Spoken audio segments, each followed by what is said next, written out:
স্বাধীনতা পরের ক্যাম্পাসটা কেমন লাগতেছে? স্বাধীন দেশের হল খুবই ভালো, বড় ভাইরা খুব সুন্দরভাবে আচরণ করতেছে আমাদের সাথে। ম্যাম স্বাধীন হয়ে গেছে, ম্যাম স্বাধীন হয়ে গেছে, ম্যামও স্বাধীন। আমরা কিছু বললে ম্যাম বলে আমি স্বাধীন করেছি, যা পড়াবো তাই পড়বে। ভালো লাগতেছে নতুন ক্যাম্পাসে, অন্যরকম ফিলিংস।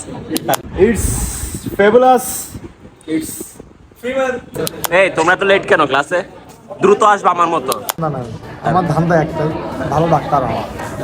হে গাইস, আসসালামু আলাইকুম। কি অবস্থা সবার? It's myself Masum and welcome to my new video. আজকের ভিডিওটা অনেক বেশি ইন্টারেস্টিং হতে যাচ্ছে, কারণ আজকের ভিডিও টপিক হচ্ছে স্বাধীন দেশের প্রথম ক্লাস নিয়ে। তো চলো আজকের ভিডিওটা শুরু করা যাক। তো প্রথমেই আমি আমার কাপড় চোপড় নিয়ে গোসল টোসল করে একদম রেডি হয়ে ফ্রেশ হয়ে যাই।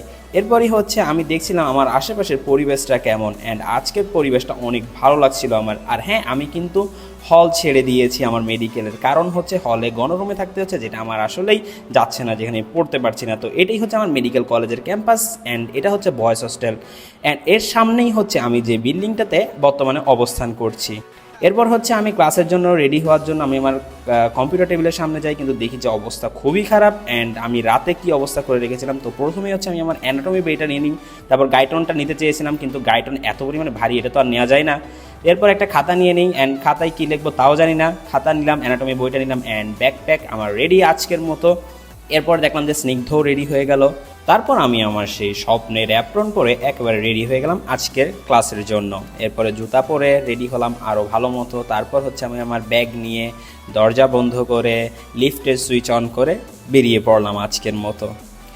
অ্যান্ড স্নিগ্ধ এবং সাইম প্রচুর লজ্জা পাচ্ছিল, তারা আসলে ক্যামেরার সামনে আসতে অনেক বেশি লজ্জা পায়, কেন আমি জানি না। এরপর আমি আমার নিজেকে একটু দেখছিলাম, আমার চুল আসলে আবার আস্তে আস্তে অনেক বড় হচ্ছে, সবাই বলতেছিল আমি চুল কেটে ফেলছি কেন। অ্যান্ড আমি গেট থেকে বের হয়ে গেলাম, অ্যান্ড সামনেই হচ্ছে আমাদের মেডিকেল কলেজের মেন গেটটা। কিন্তু আমি এখন কলেজে যাবো না, আগে আমি ব্রেকফাস্ট করতে যাব। অ্যান্ড ব্রেকফাস্টে করার জন্য হচ্ছে টাঙ্গাইলে আমার মেডিকেল কলেজের সামনে একটা চৌরাস্তা আছে, সেই চৌরাস্তার দিকে যাচ্ছি। অ্যান্ড এখানে অনেক সুন্দর সুন্দর গ্রাফিটি করে রাখছে, অনেক সুন্দর লাগছিল। অ্যান্ড সকালে আমি নাস্তা হিসেবে আমার পরোটা এবং ডাল নিয়ে নিই, তারপর টাকা দিয়ে তারপর দেখা হয়ে যায় আমাদের সাথে ইফতি এবং মাহাদির। তাদের সাথে আমরা কথা বলতে বলতে ক্যাম্পাসের দিকে রওনা দিয়ে দিই। অ্যান্ড আসলে গ্রাফিটিগুলো কিন্তু অনেক সুন্দর ছিল। অ্যান্ড তারপরই হচ্ছে আমরা ক্যাম্পাসের কাছাকাছি চলে আসি, অ্যান্ড এটা হচ্ছে আমাদের ক্যাম্পাসের বর্তমান গেট, যেখানে শেখ হাসিনার নামটা মুছে ফেলা হয়েছে এবং আমাদের মেডিকেল কলেজের নাম বর্তমানে হবে টাঙ্গাইল মেডিকেল কলেজ। অ্যান্ড তারপরে হচ্ছে আমাদের ক্যাম্পাসে ঢুকছিলাম, এখানে একটা মোরাল ছিল যেটা ভেঙে ফেলা হয়েছে। অ্যান্ড এটা হচ্ছে আমাদের একাডেমিক ভবন, যেখানে আমি বর্তমানে প্রবেশ করছি। অ্যান্ড আমাদের প্রথম ক্লাস হচ্ছে আজকে অ্যানাটমি, অ্যান্ড আমাদের পরপর 2টা ক্লাস আজকে অ্যানাটমি, যেটা আমার সবথেকে বেশি ভালো লাগতেছিল, কারণ অ্যানাটমি ক্লাস হচ্ছে একমাত্র ক্লাস যেখানে আমাদের এসি রয়েছে। অ্যান্ড আজকে 2 ঘন্টা এসির ভিতরে থাকবো, যেটা আসলেই অনেক মজা। অ্যান্ড দেখতেছো সবাই পড়ালেখা শুরু করে দিয়েছে। This is medical guys, this is medical. ঠিক আছে, আইটেম আছে না? তুই বল, স্বাধীনতার পর প্রথম ক্লাসে কেমন লাগতেছে? ভালো লাগতেছে। আজকে প্রথম ক্লাস ভালো লাগতেছে, নতুন ক্যাম্পাসে অন্যরকম ফিলিংস। তার ক্যাম্পাসে কেমন লাগতেছে, মানে স্বাধীনতার পর?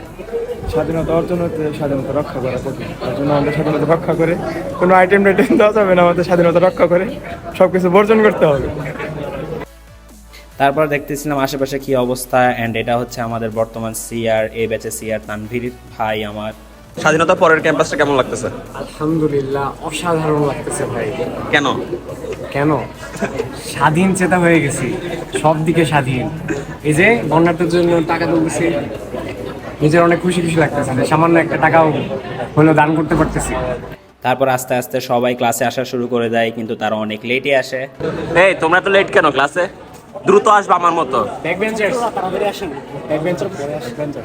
এরপরে এগুলো হচ্ছে আমাদের অ্যানাটমি ক্লাসের যেসব ডেমো মডেল রয়েছে, সেগুলো আমি আসলে সবগুলো দেখাইতে পারছি না, কারণ এগুলো রেস্ট্রিকশন পড়ে যাবে আবার। দেন হচ্ছে ম্যাডাম চলে আসে এবং আমাদের ক্লাস শুরু হয়ে যায়।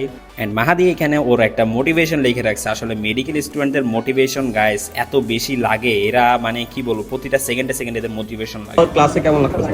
স্বাধীনতার পর ক্লাসে আমি সবচেয়ে বেশি স্বাধীন ফিল করতেছি।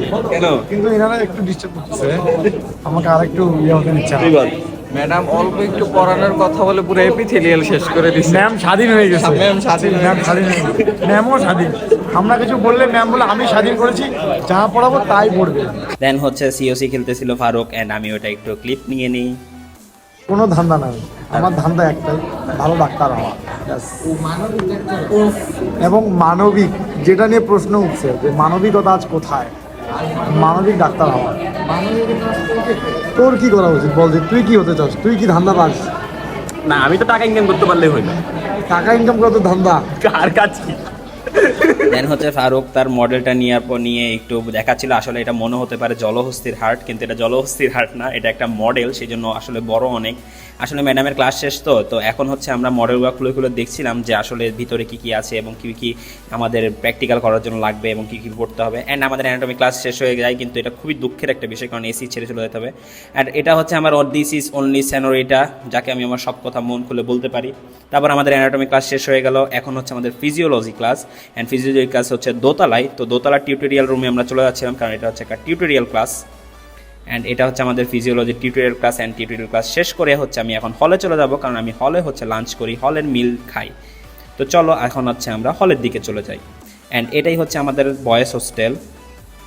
অ্যান্ড এটা হচ্ছে আমাদের আজকের ক্যাম্পাস, অনেক সুন্দর লাগতেছিল। কিন্তু এটা হচ্ছে আমাদের বয়েজ হোস্টেলের সিঁড়ি। অ্যান্ড আমি আস্তে আস্তে উপরে উঠে যাচ্ছিলাম। অ্যান্ড এটা হচ্ছে আমাদের গণরুম, বর্তমানে যেখানে আমার বন্ধুরা সবাই অবস্থান করছে, কিন্তু আমি নেই সেখানে। স্বাধীন দেশের হল কেমন লাগতেছে? স্বাধীন দেশের হল খুবই ভালো, বড় ভাইরা খুব সুন্দরভাবে আচরণ করতেছে আমাদের সাথে। খুব সুন্দর আচরণ করতেছে। ও, আমরা সব রাজনীতিমুক্ত ক্যাম্পাস আমাদের।